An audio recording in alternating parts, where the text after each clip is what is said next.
Assalamualaikum warahmatullahi wabarakatuh. Salam rahayu, rahayu, rahayu, mugi samya rahayu, salam sejahtera dan salam kebajikan bagi kita semua. Amin ya rabbal alamin. Kali ini Mbah mau memojang tentang hewan mitologi yang sering digunakan dalam masyarakat Jawa sebagai simbol kejayaan, simbol kekuatan, dan simbol segala bentuk strata sosial. Nah, apa itu? Nah, kali ini kita akan bahas ya. Nah, yang pertama, orang itu pasti mengenal hewan mitologi yang bernama Naga, naga atau ular naga. Nah, ular naga ini dimanapun ya, termasuk diantara di negara Tionghoa sana, itu adalah hewan mitologi dengan strata tertinggi. Padahal naga itu sebenarnya perwujudan dari ular raksasa yang dia bisa terbang, bisa apapun, karena wujud dan fisiknya itu yang luar biasa. Nah, apa yang terkandung dalam naga itu? Nah, naga sendiri adalah suatu binatang mitologi yang memang wujudnya ular. Nah, simbolnya sendiri adalah suatu wujud kekuatan besar yang tenang, dan setiap pergerakannya itu anggun, karena ular sendiri kan setiap gerakan meliuk-liuk dan tidak menimbulkan gerakan agresif, dan tidak ada yang istilahnya apa ya, gerusa-gerusu, tapi pasti dan wujudnya besar, tenang dan besar, dan memiliki wibawa yang luar biasa. Nah, itulah salah satu filosofi dari mitologi naga. Nah, makanya naga sendiri sering dipakai dalam keris, aksesoris, terus apa namanya, motif ukir gitu.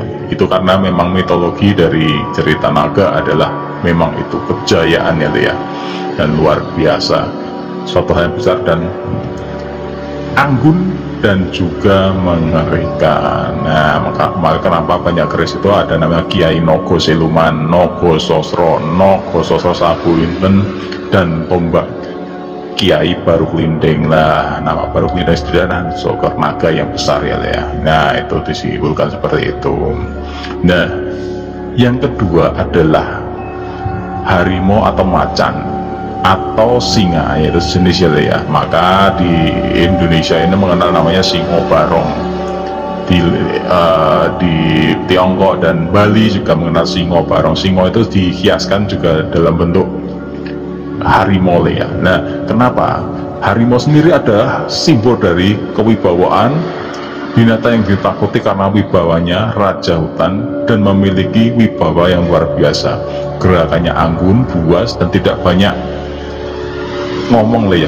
Sekali mengaum pasti akan tertunduk dan pada takut. Nah, itulah filosofi dari harimau atau singa, atau dikatakan itu sebagai macan Nah, makanya banyak ilmu macan kumbang, ilmu macan putih, kodam macan putih, dan banyak motif-motif lain yang dipakai di dalam aneka kerajinan, karena simbol sebagai simbol kejayaan dan simbol dari kawibawaan. Nah, itu Nah, yang ketiga ini adalah wanoro ya. Wanoro atau yang namanya kera atau monyet, tapi wanoro di sini adalah kera Jawa ya. Jadi kera itu adalah simbol kecerdikan, simbol kelincahan, dan simbol pengabdi yang baik untuk suatu kepemimpinan. Makanya di dalam cerita wayang itu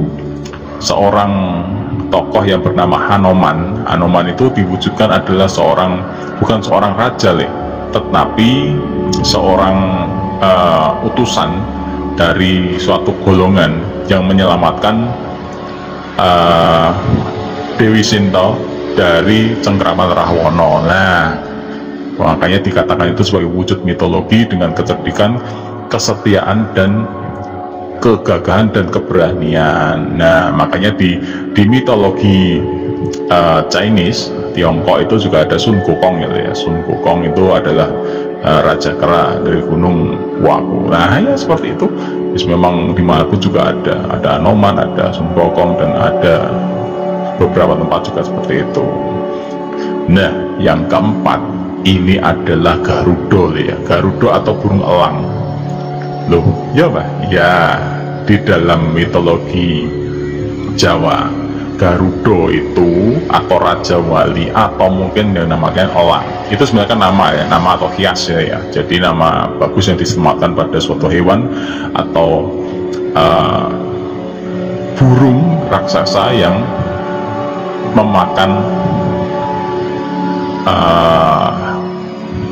yang ganas ya, tapi anggun pergerakannya. Dia tenang, jalan muter, begitu ada masalah langsung menukik cepat dan mengambil. Dan kukunya tajam, pandangannya juga tajam. Nah itulah simbol dari ketajaman pikir, ketenangan pikir, dan kecepatan pikir. Nah, tetes. Nah itulah filosofi dari Garuda. Nah makanya di dalam pewayangan itu juga Garuda itu disimbolkan dalam Jatayu ya. Jatayu itu binatang setengah berkepala manusia berkepala Garuda atau burung elang dengan sayap yang besar, dan dia yang melawan Rahwana ya. Jadi karena kecerdikannya dan karena ketajaman dan keberaniannya untuk menghadang suatu masalah ya. Makanya di dalam kejawen sendiri, Garuda sendiri itu kan wujud dari ketenangan itu sendiri dan ketajaman dan keberanian. Makanya di dalam kereta, kalau orang Jawa dulu keretanya itu masih ada motif Garuda. Nah batik juga ada motif Garuda, dan di dalam pangkon gamelan itu kalau nggak naga, biasanya kenong, saron itu nogo, terus yang saron penerusnya itu baru Garuda gitu ya. Nah semoga ini bermanfaat. Wong Jawa aja ilang Jawa nilai ya, paling tidak kita mengetahui apa yang tersirat di dalam makna-makna dan simbol yang terpendam di dalam budaya Jawa itu sendiri. Nah kita sambung lagi besok di konten kita selanjutnya bersama Mbah Mul lagi. Wassalamualaikum warahmatullahi wabarakatuh.